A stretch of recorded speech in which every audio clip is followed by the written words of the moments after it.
您去过企鹅村吗？各位，不是深圳市南山区高新科技园那个啊，那叫企鹅总部。上礼拜我整天深圳出差，大忙夫人给我发微信问我说：“鸟山明是谁呀？是谁呀？你把那押去了？那是孙悟空的爸爸，是企鹅村的村长，最赛亚的人，最阿拉的人，最热血的笨蛋，最天才的白痴，最无聊的乐观的神经病，最猥琐的不下流的丈夫渣。他是漫画家的天花板，是热血界的祖师爷。您还知道谁是鸟山明呢？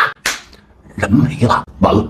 我当时心里咯噔一下，这个世界开始逐步对我们痛下杀手。他派时间消耗我的肉体，派财富碾碎我的意志，派工作蚕食我的快乐，派琐碎战胜我的好奇。现在派出死神，一点点抠下那些组成我灵魂的东西。金庸先生没的时候，我都不信，扯淡的。武林至尊现在叫 OVA， 说没就没，开玩笑的。他撒手一走，江湖怎么办？武林怎么办？侠肝义胆怎么办？血雨腥风怎么办？他这一走，我再也碰不上陈近南了，我再也找不到冰火岛了，我对绝世武功的幻想破灭了，我对江湖豪杰的向往消失了，祖师爷都没了，江湖的梦醒了。紧接着斯坦李也没了，正经的 OVA 也掌控不了生老病死，科比没了，我熟悉的那个 NBA 突如其来的落幕了，郭宝昌没了，有杨九红那个大宅门永远的关闭了，现在鸟山明没了，我还想学龟派气功呢，我还想变超级赛亚人呢，我还想打弗利萨呢，我还想退了休以后去企鹅村呢。我到现在都忘不了小学时某个暑假的上午，爸妈上班去了，怕窗户边确认他们不会杀一回马枪，赶紧偷着开电视，教育频道放了一全新动画片，叫《怪博士与机器娃娃》，一个村的大傻子，好几百号人凑不出一个心眼子，连反派都是弱智，没法跟正常人类沟通。傻嫣然屁股长脑袋顶，中间这有一沟，机车小子一辈子不能下车，给逼的一边骑车一边拉屎。圆眼超人变身前得吃咸梅干，还得找一电话亭，太阳连个手表都没有，每天上班靠站在树上珠宝石。每当乌鸦飞过，企鹅村上空会盘旋着这样的声音：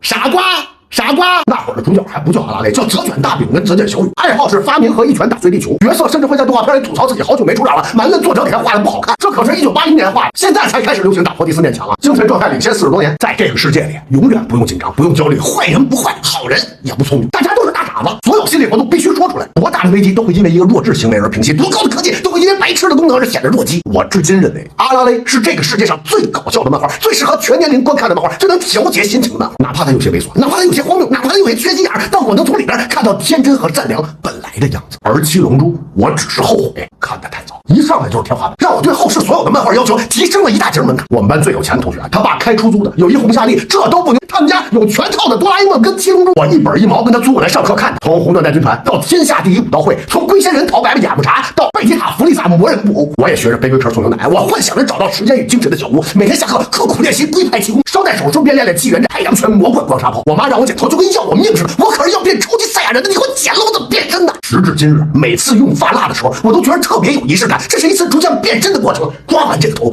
我就是贝吉塔。龙珠是真好，搞笑乐观，不强上价值，坚定执着但不跌味打嘴炮，人物动机单纯合理，打斗场面干净利索，不拖沓不煽情，不动不动回忆个2、3钟头，不时时来个嘴炮剧情，招式新鲜有趣，大开眼界，热血但不墨迹，激动但不严肃，一条草莓内裤也能拯救世界，没有鼻子也能喷鼻屎打败敌。那么大魔王愣给封电饭锅里了，撒旦先生是天下第一，逻辑简单粗暴，但是直击心灵，没有大对话，没有宇宙无敌天赋，没有诡计多端戏眼，没有左右逢源机遇，总结起来一个字就是干，打得过就打，打不过就练，练完还打不过，